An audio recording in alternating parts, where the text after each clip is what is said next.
High নিউজে আপনাদেরকে স্বাগত। আমি রিক। শুরু করছে নিউজ টুডে। সবার আগে দেখে নেব হেডলাইন্স।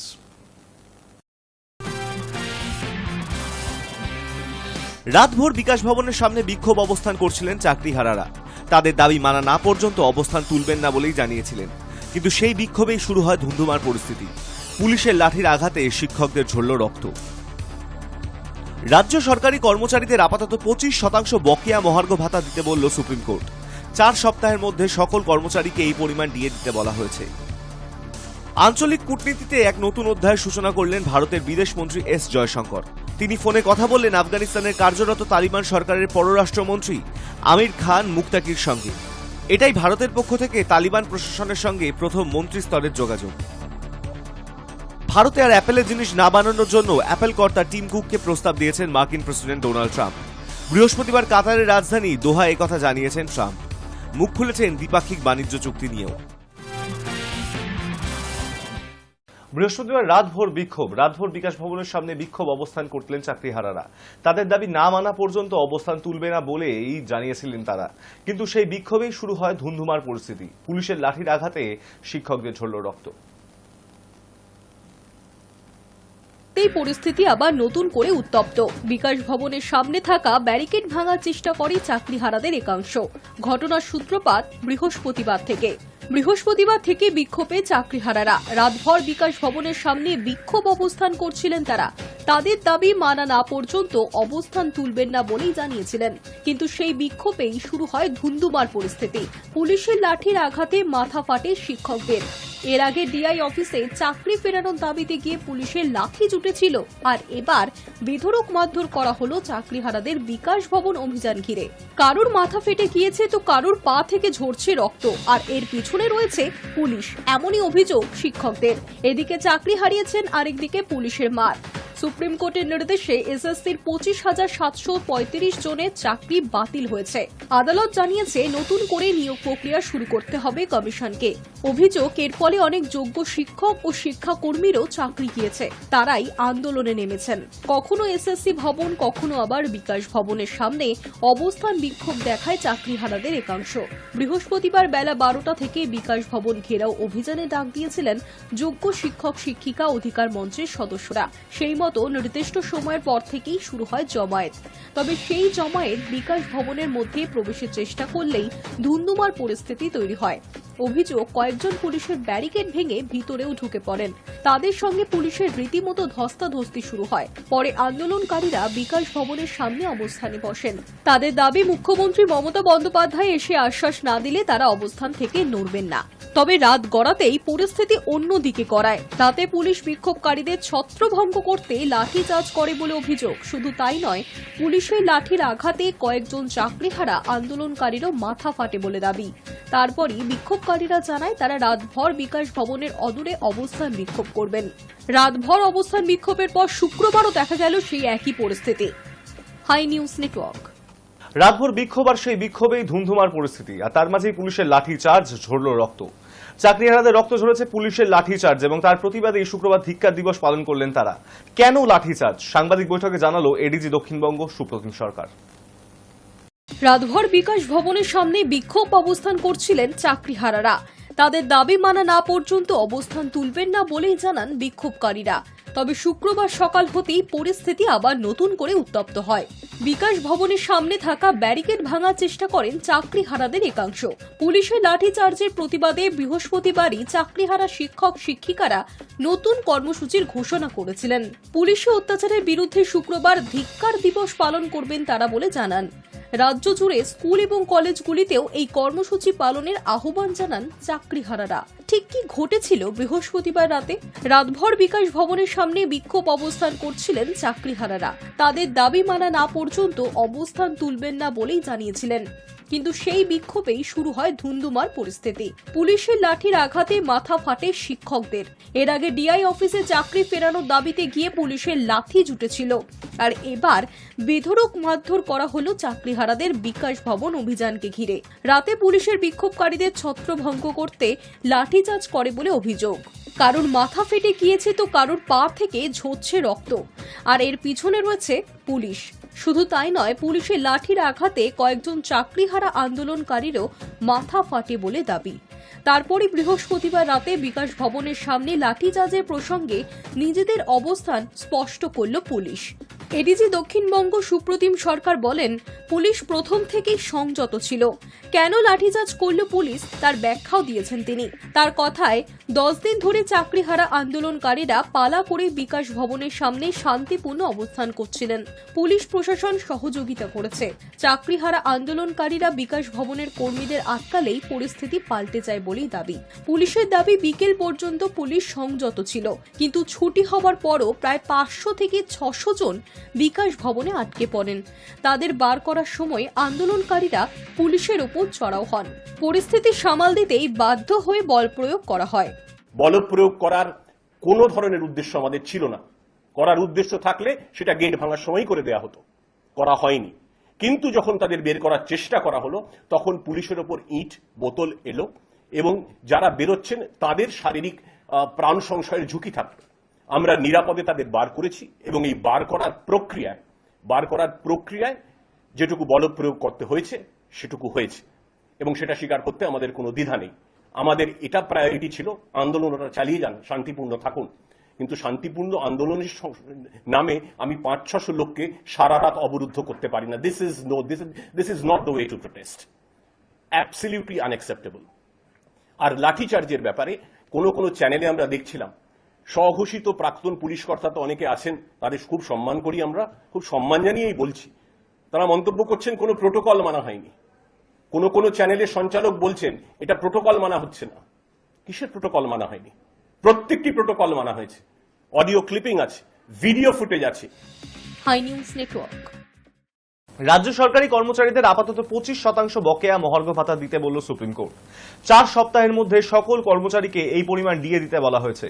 শুক্রবার সুপ্রিম কোর্টের বিচারপতি সঞ্জয় করল এবং বিচারপতি মনোজ মিশ্রের বেঞ্চে এই কথা জানিয়েছে। আগামী অগস্ট মাসে এই মামলার পরবর্তী শুনানি। পশ্চিমবঙ্গের সরকারি কর্মচারীরা বর্তমানে 18% হারে ডিএ পান। কয়েক মাস আগে বাজেট বক্তৃতার সময় মুখ্যমন্ত্রী মমতা বন্দ্যোপাধ্যায় 4% ডিএ বৃদ্ধির কথা জানিয়েছিলেন।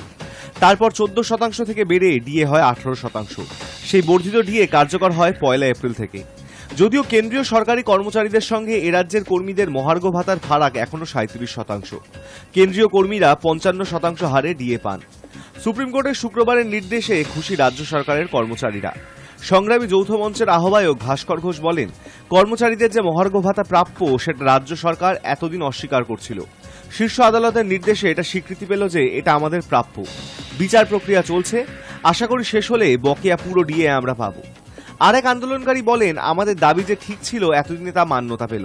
সুপ্রিম কোর্ট জানিয়েছে হাইকোর্ট বা অন্য কোনো পর্যবেক্ষণে কোনো ভুল নেই। আমরা যারা দীর্ঘদিন ধরে রাস্তায় তারা কিছুটা হলেও স্বস্তি পেলাম। 2022 সালের 28 নভেম্বর রাজ্যের ডিএ মামলা প্রথমবার সুপ্রিম কোর্টে উঠেছিল। 2024 সালের 1 ডিসেম্বরের পর থেকে বারবার এই সংক্রান্ত শুনানি পিছিয়ে গিয়েছে। 18 বার শুনানি পিছিয়ে যাওয়ার পর অবশেষে শুক্রবার মামলাটি ওঠে শীর্ষ আদালতে। আদালত জানায় হাইকোর্টের পর্যবেক্ষণে কোনো ভুল নেই। রাজ্য সরকারি কর্মচারীদের যে পরিমাণ বকেয়া মহার্ঘ ভাতা রয়েছে তার মধ্যে আপাতত 25% দিয়ে দিতে হবে। পরবর্তী শুনানিতে বাকিটা দেখা যাবে। High News network. মাউন্ট এভারেস্টের শৃঙ্গ ছুঁয়ে ফেলার পরেই মৃত্যু হল বাংলার পর্বতারোহী সুব্রত ঘোষের। পৃথিবীর সর্বোচ্চ শৃঙ্গ জয় করার স্বপ্ন সফল হলেও ফেরার পথে চরম ট্র্যাজেডি ঘটে গেল। মর্মান্তিকভাবে প্রাণ হারালেন নদিয়ার রানাঘাটের শিক্ষক ও পর্বতারোহী। সম্প্রতি তিনিও তার সঙ্গী রুম্পা দাস এভারেস্ট অভিযানে অংশ নিয়েছিলেন। দুজনেই গত 10 মে নেপালের দিক থেকে এভারেস্ট বেস ক্যাম্প থেকে সামিটের উদ্দেশ্যে রওনা হন। বৃহস্পতিবার দুপুরে তারা শৃঙ্গ জয় করেন, কিন্তু সেখান থেকেই শুরু হয় ট্র্যাজেডি। সূত্রের খবর, ফেরার পথে অক্সিজেনের ঘাটতি ও প্রতিকূল আবহাওয়ার কবলে পড়েন তারা। প্রায় 17 ঘন্টা নিখোঁজ থাকার পরে শুক্রবার সকালে হিলারি স্টেপের কাছে সুব্রতর নিথর দেহ উদ্ধার হয়। এভারেস্ট সামিট পয়েন্টের খুব কাছে হিলারি স্টেপের কাছে পাওয়া যায় তার মরদেহ।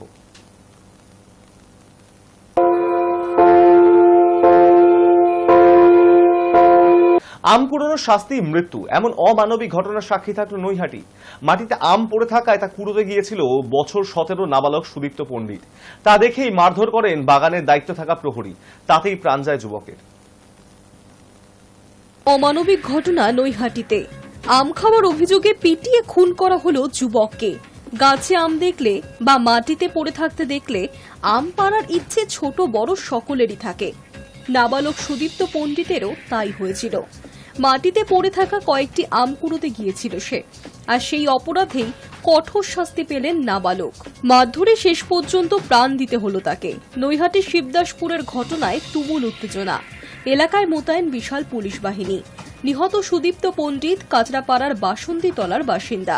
নৈহাটি শিবদাসপুরে অনুষ্ঠান বাড়িতে এসেছিল সে। শুক্রবার রাতে অনুষ্ঠান বাড়ি থেকে বাড়ি ফিরছিল সুদীপ্ত।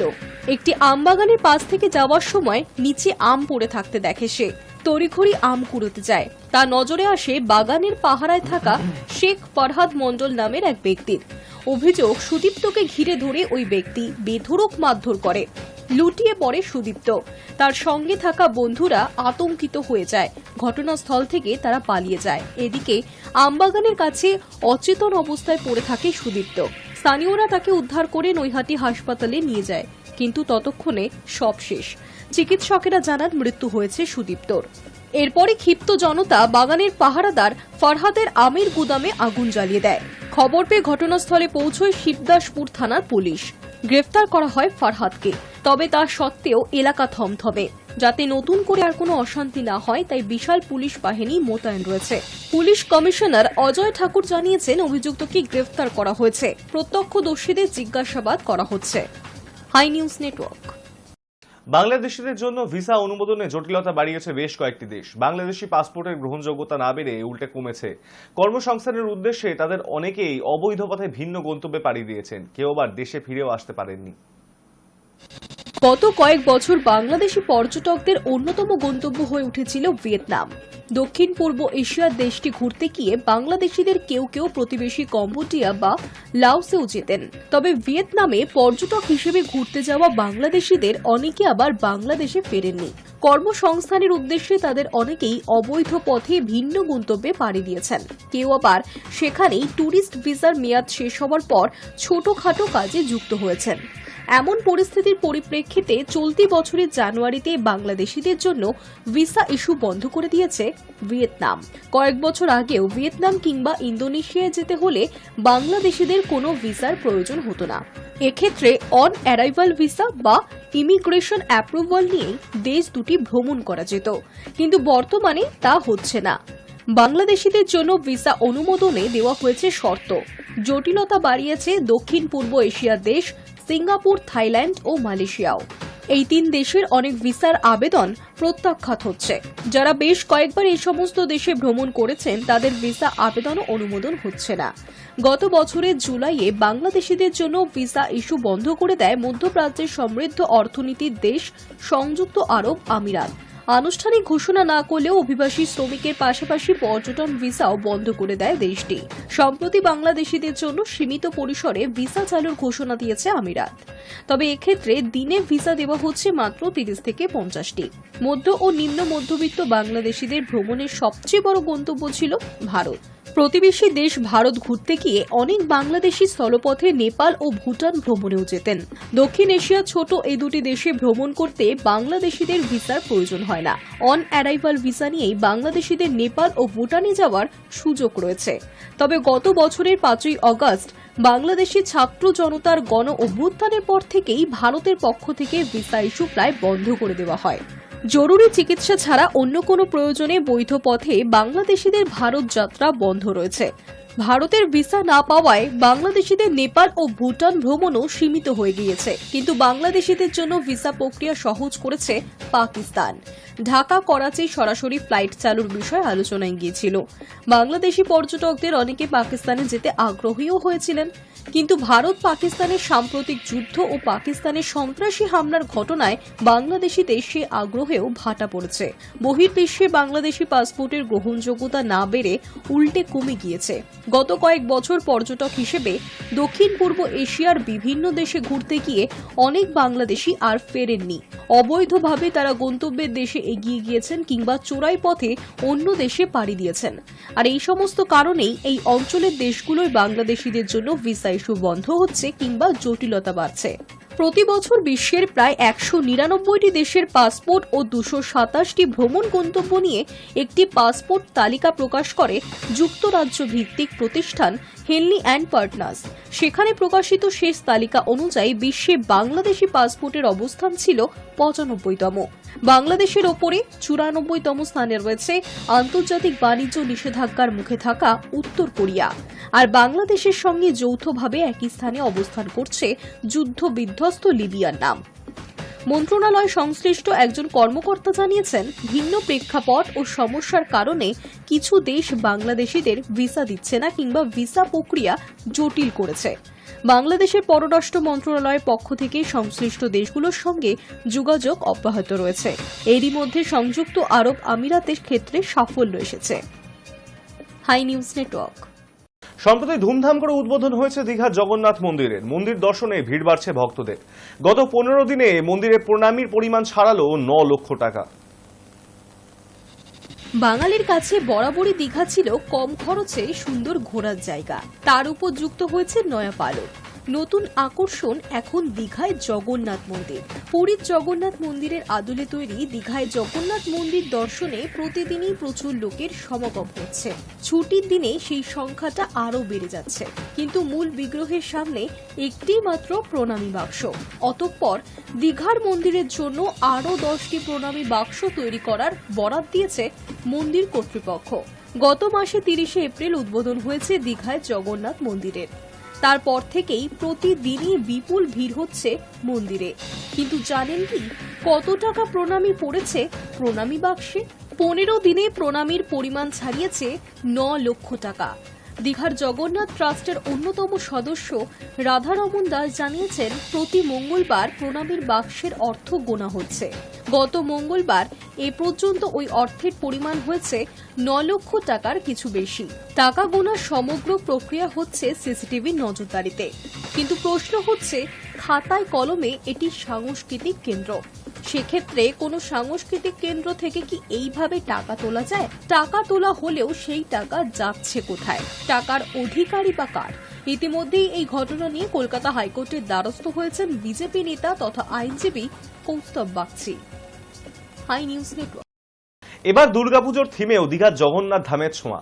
উত্তর কলকাতার একটি ক্লাবের এবছরের দুর্গাপুজোর থিম দীঘার জগন্নাথ মন্দির। বাগমারির কবিরাজ বাগান সর্বজনীন দুর্গোৎসবের এবছর হীরক জয়ন্তী বর্ষ। ফলে তাদের পুজো অন্য বছরের তুলনায় আরো জাঁকজমকপূর্ণ হতে চলেছে। উল্টোডাঙ্গার কাছে কবিরাজ বাগানে এবার চমক দেবে পুজোর থিম। কলকাতার 14 নম্বর ওয়ার্ডে দীঘার জগন্নাথ মন্দিরের আদলে তৈরি হবে মণ্ডপ। কমিটি সূত্রে খবর, মণ্ডপটি লম্বায় 150 ফুট, চওড়ায় 40 ফুট। মূল মণ্ডপের উচ্চতা 60 ফুট। এখানেই থাকবে দুর্গা প্রতিমা। প্রতিমা হবে একচালার সাবেকি সাজে। প্রতিমার উচ্চতা 50 ফুট। মূল প্রতিমার কাছে পৌঁছানোর আগে মণ্ডপটির 3টে অংশ থাকবে। একেবারে সামনের দিকে থাকবে শিবের মূর্তি। প্রবেশদ্বার দিয়ে ঢুকেই দেখা যাবে সেটি। তারপর থাকবে জগন্নাথ দেবের মূর্তি। পরের ধাপে থাকবে নারায়ণ মূর্তি। তারপর মূল মণ্ডপ। দর্শক সমাগমের কথা মাথায় রেখে মণ্ডপে প্রবেশ এবং প্রস্থানের দ্বার চওড়া করা হচ্ছে 10 থেকে 12 ফুট।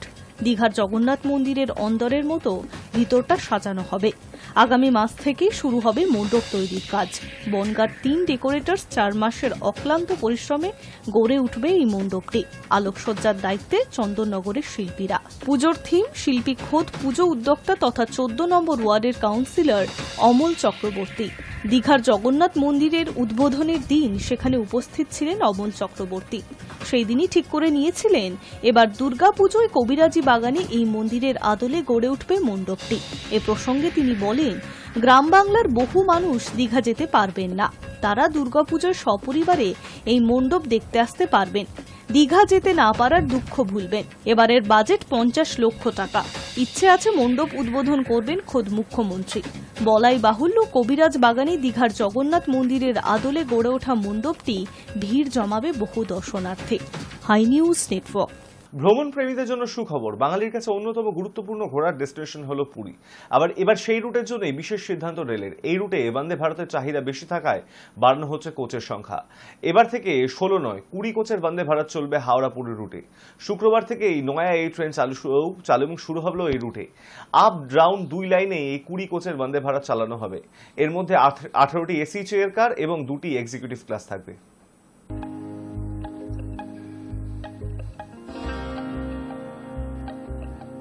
আঞ্চলিক কূটনীতিতে এক নতুন অধ্যায়ের সূচনা করলেন ভারতের বিদেশমন্ত্রী এস জয়শঙ্কর। তিনি ফোনে কথা বলেন আফগানিস্তানের কর্মরত তালিবান সরকারের পররাষ্ট্রমন্ত্রী আমির খান মুত্তাকির সঙ্গে।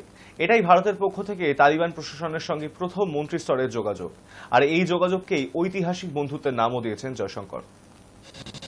আঞ্চলিক কূটনীতিতে এক নতুন অধ্যায়ের সূচনা করলেন ভারতের বিদেশমন্ত্রী এস জয়শঙ্কর। কিছুদিন আগেই তালিবান সরকার জম্মু কাশ্মীরের পহেলগাঁওয়ের পাকিস্তান সংগঠিত সন্ত্রাসী হামলার নিন্দা জানিয়েছিল।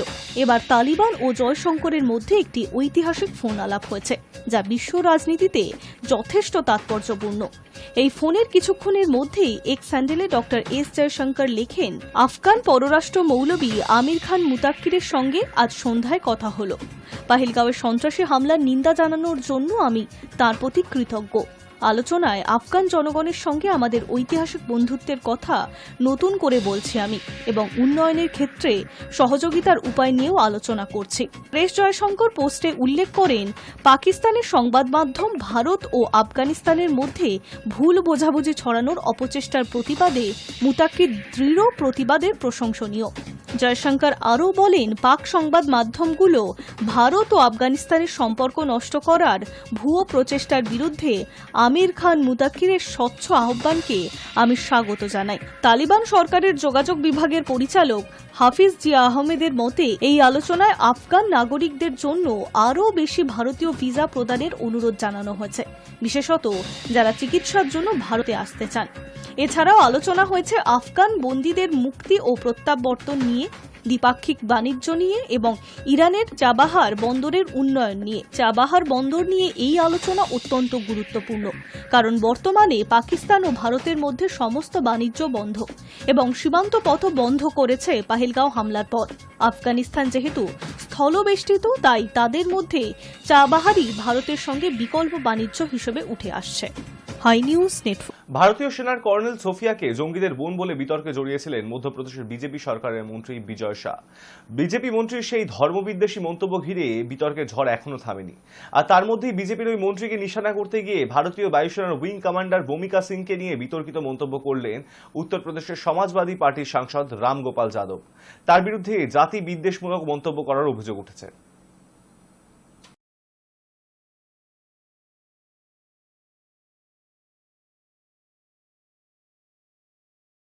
নিয়ন্ত্রণ রেখা অতিক্রম না করেই ভারতীয় সেনাবাহিনী পাকিস্তানে অপারেশন সিন্দুর সফল করেছে মাত্র 23 মিনিটে। বুধবার কেন্দ্রীয় প্রতিরক্ষা মন্ত্রক জানালো কিভাবে এসেছে সে সাফল্য। পাকিস্তানে চীনা প্রতিরক্ষা ব্যবস্থাকে কোথাও পাশ কাটিয়ে কোথাও আবার অকেজো করে দিয়ে হামলা চালিয়েছে ভারত। ধ্বংস করা হয়েছে একের পর এক জঙ্গি ঘাঁটি। সম্পূর্ণ অভিযানে ভারতের কোনো সম্পত্তির ক্ষয়ক্ষতি হয়নি। প্রতিরক্ষা মন্ত্রকের বিবৃতিতে বলা হয়েছে, অপারেশন সিন্দুরে পেঁচোরা, OSAAK এবং LLAD বন্দুকের মতন যুদ্ধ প্রমাণিত আকাশ প্রতিরক্ষা ব্যবস্থা ব্যবহার করা হয়েছে। এছাড়া ব্যবহৃত হয়েছে আকাশ ক্ষেপণাস্ত্র। আকাশ একটি স্বল্প দৈর্ঘ্যের ভূমি থেকে আকাশ ক্ষেপণাস্ত্র, যা সংবেদনশীল এলাকাগুলিকে আকাশপথে হামলার হাত থেকে রক্ষা করে। ভারতের আকাশ প্রতিরক্ষা ব্যবস্থা স্থলবাহিনী, নৌসেনা এবং বায়ুসেনার সম্মিলিত সম্পদের মাধ্যমে গঠিত, যা দেশের আকাশে অভেদ্য দেওয়াল তৈরি করে দিয়েছিল। পাকিস্তানের ফলে পিছু হটতে বাধ্য হয়েছে। ভারতের হামলার নিশানায় ছিল পাকিস্তানের নূর খান এবং রোইমিয়ার খান বায়ুসেনা ঘাঁটি। এই ঘাঁটিগুলিতে হামলার জন্য লয়টারিং মিউনিশন ব্যবহার করা হয়েছে। লয়টারিং মিউনিশন এক ধরনের আত্মঘাতী ড্রোন, যা নির্দিষ্ট এলাকায় পৌঁছে আকাশে বেশ কিছুক্ষণ ঘুরে বেড়ায় এবং হামলার ওপর উপযুক্ত জায়গা চিহ্নিত করে। তারপর এই ড্রোন থেকে হামলা হয়। প্রতিরক্ষা মন্ত্রকের বিবৃতি অনুযায়ী কোনো হামলাতেই ভারতের সম্পত্তি ধ্বংস হয়নি। আমাদের প্রযুক্তি, পরিকল্পনা এবং নজরদারির কার্যকারিতা এর থেকেই প্রমাণিত হয়। ভারতের বায়ুসেনা চীনের দেওয়া পাকিস্তানের আকাশ প্রতিরক্ষা পাশ কাটিয়েছে এবং অকেজো করে দিয়েছে।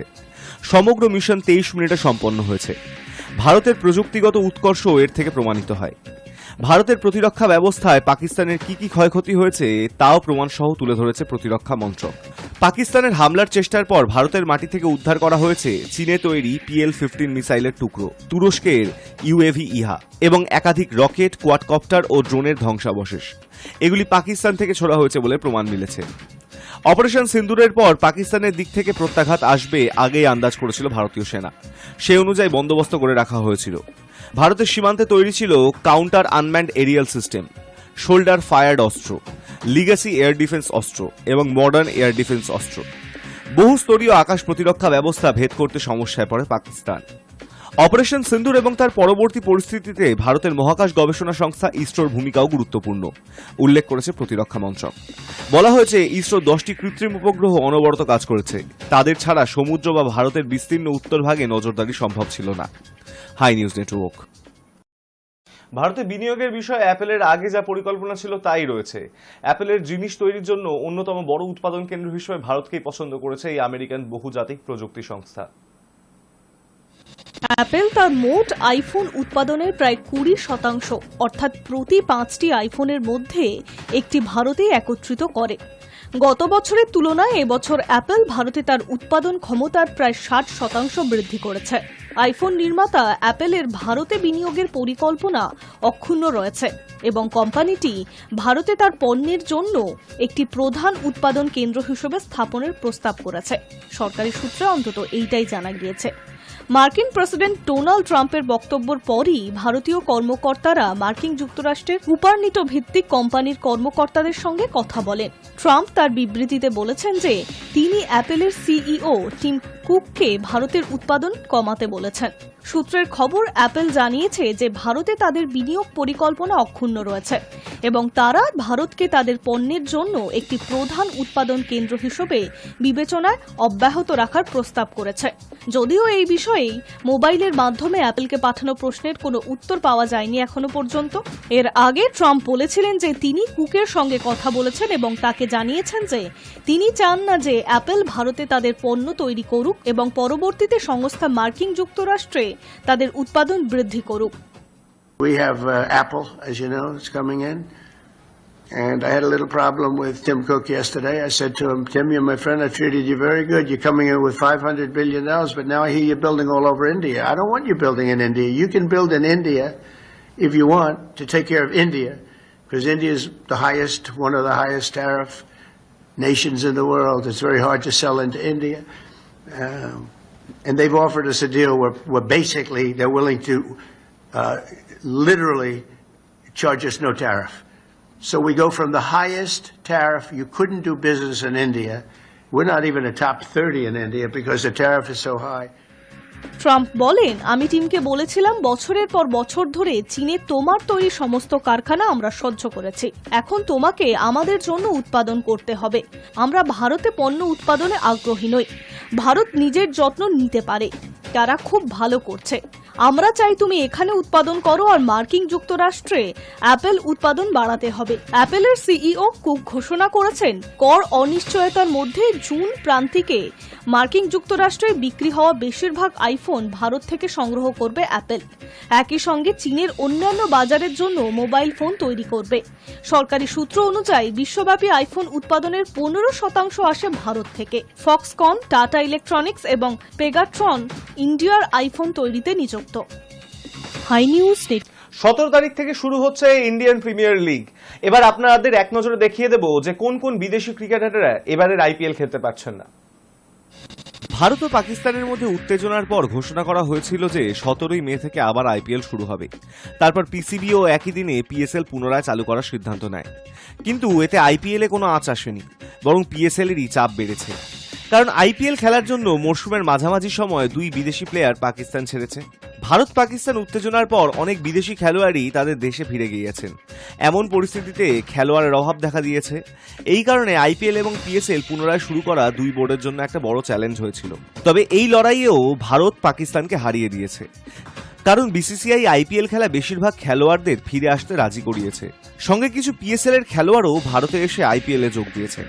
গুজরাট টাইটান্সের জশ বাটলার ও জেরাল্ড কোয়েটজি দলের সঙ্গে যোগ দিয়েছে। তার দুজনেই স্থগিতকালে ভারত ছেড়েছিলেন। তবে জিটির অন্যান্য বিদেশি খেলোয়াড় যেমন রশিদ খান, রাদারফোর্ড, রাবাডা, করিম জানাত ভারতেই ছিলেন। গতবারের চ্যাম্পিয়ন কলকাতা নাইট রাইডার্সের বেশিরভাগ বিদেশি খেলোয়াড়ই বুধবার রাত থেকে বৃহস্পতিবার সকালের মধ্যে বেঙ্গালুরুতে পৌঁছে গিয়েছে। ক্যারিবিয়ান তারকা Sunil Narine, Andre Russell, Rovman Powell এবং দলের মেন্টর ডোয়েন ব্রাভো স্থগিতকালে দুবাইয়ে ছিলেন। উইকেটরক্ষক ব্যাটসম্যান রামতুল্লাহ গুরবাজ কাবুল থেকে দুবাইয়ে এসে ক্যারিবিয়ান দলের সঙ্গে ভারতে ফিরেছেন। এছাড়া দক্ষিণ আফ্রিকার ফাস্ট বোলার আনরিক নর্জে মালদ্বীপ থেকে বেঙ্গালুরুতে কেকেআরের সঙ্গে যোগ দিয়েছেন। প্যাট কামিন্স এবং ট্র্যাভিস হেড সানরাইজার্স হায়দ্রাবাদের সঙ্গে যোগ দিয়েছেন। পাঞ্জাব কিংসের বিদেশি তারকা জেভিয়ার বার্লেট, আজামুতুল্লাহ ওমরজাই এবং মিচেল ওয়ান আইপিএল এর বাকি ম্যাচের জন্য ফ্র্যাঞ্চাইজিতে ফিরেছেন। দিল্লি ক্যাপিটালসের বিদেশি খেলোয়াড় মিচেল স্টার্ক এবং ক্রিস্টান স্টাবস WTC ফাইনালের জন্য অস্ট্রেলিয়া এবং দক্ষিণ আফ্রিকার দলে রয়েছেন, তাই তারা আসতে পারেননি। তবে দুষ্মন্তা চামিরা দিল্লিতে ফিরেছেন। চেন্নাই সুপার কিংসের বেশিরভাগ বিদেশি খেলোয়াড় যেমন Maheesh Pathirana, Noor Ahmad, Sam Curran, Nathan Ellis, Jamie Overton এবং ডেভাল ডেভিস ফিরেছেন। তবে ডেভন কনওয়ে এবং রচিন রবীন্দ্রের ফেরার বিষয়ে সন্দেহ রয়েছে। সিএসকে সিইও কাশী বিশ্বনাথন জানিয়েছেন তাদের পরবর্তী ম্যাচ 20 মে, তাই খেলোয়াড়দের ফেরার জন্য পর্যাপ্ত সময় রয়েছে। রয়্যাল চ্যালেঞ্জার্স বেঙ্গালুরুর জশ হেজেলহুড কাঁধের চোটের জন্য বাকি মরশুম খেলতে পারবেন না। তবে Liam Livingstone, Phil Salt, Jacob Bethell, Romario shepherd এবং নুয়ান থুসুরা ফিরেছেন। মুম্বাই ইন্ডিয়ান্সের হয়ে মুজিবুর রহমান এবং লখনৌ সুপার জায়ান্টসের ম্যাথু ব্রিডস ফিরেছেন। রাজস্থান রয়্যালস ইতিমধ্যেই প্লে অফ থেকে ছিটকে গেছে, তবে জশ বাটলার ফিরেছেন। Hi News Network. বর্ষার আগে ভ্যাপসা গরম থেকে আপাতত রেহাই রাজ্যবাসীর। সুখবর শোনালো হাওয়া অফিস। টানা বৃষ্টির পূর্বাভাস দিয়েছে আলিপুর আবহাওয়া অফিস। উত্তর থেকে দক্ষিণবঙ্গে বিক্ষিপ্তভাবে বৃষ্টিপাতের সম্ভাবনা রয়েছে। কলকাতা সহ দক্ষিণবঙ্গে ঝোড়ো হাওয়ার সঙ্গে বিক্ষিপ্ত বৃষ্টির পূর্বাভাস দিল আলিপুর আবহাওয়া দপ্তর। সেই সঙ্গে গাঙ্গেয় বঙ্গে তাপমাত্রা বেশ খানিকটা কমবে বলে মনে করা হচ্ছে। শুক্রবারও ঝড় বৃষ্টির সম্ভাবনা রয়েছে। এই আবহাওয়া থাকতে পারে সোমবার পর্যন্ত। আলিপুর আবহাওয়া দপ্তর জানিয়েছে শুক্রবার কলকাতা, হাওড়া, হুগলি, উত্তর 24 পরগনা, দক্ষিণ 24 পরগনা, পূর্ব মেদিনীপুরে বিক্ষিপ্ত বৃষ্টির সঙ্গে ঘন্টায় 30 থেকে 40 কিলোমিটার বেগে ঝোড়ো হাওয়া বইতে পারে। বাকি জেলাগুলিতে হাওয়ার বেগ থাকবে ঘন্টায় 40 থেকে 50 কিলোমিটার। একই পূর্বাভাস রয়েছে শনিবার এবং রবিবারের জন্য। সোমবার ঝড় বৃষ্টির পরিমাণ কিছুটা কমতে পারে। দক্ষিণবঙ্গের জেলাগুলিতে আগামী 2 দিন তাপমাত্রার বড় কোনো হেরফেরের সম্ভাবনা নেই। আগামী সপ্তাহে তাপমাত্রা কমতে পারে 3 ডিগ্রি। উত্তরবঙ্গে ঝড় বৃষ্টির সম্ভাবনা রয়েছে দার্জিলিং, কালিম্পং, জলপাইগুড়ি, আলিপুরদুয়ার, কোচবিহার ও উত্তর দিনাজপুর। আগামী 4 দিন ভারী বৃষ্টির সম্ভাবনা রয়েছে। 7 থেকে 11 সেন্টিমিটার বৃষ্টির পাশাপাশি কোথাও ঘন্টায় 30 থেকে 40 কিলোমিটার বেগে ঝোড়ো হাওয়া বইতে পারে। দক্ষিণ দিনাজপুর এবং মালদায় বিক্ষিপ্ত বৃষ্টির পূর্বাভাস রয়েছে। এই জেলাগুলিতে জারি করা হয়েছে হলুদ সতর্কতা। উত্তরবঙ্গে আগামী 3 দিন তাপমাত্রা একই থাকবে, 3 ডিগ্রি কমবে বলে জানিয়েছে হাওয়া অফিস। শুক্রবার কলকাতার সর্বনিম্ন তাপমাত্রা 27.8 ডিগ্রি সেলসিয়াস, যা স্বাভাবিকের চেয়ে 1.1 ডিগ্রি বেশি। হাই নিউজ নিউজ টুডে এখন এই পর্যন্তই। দেখতে থাকুন হাই নিউজ, নির্ভীক নিরপেক্ষ।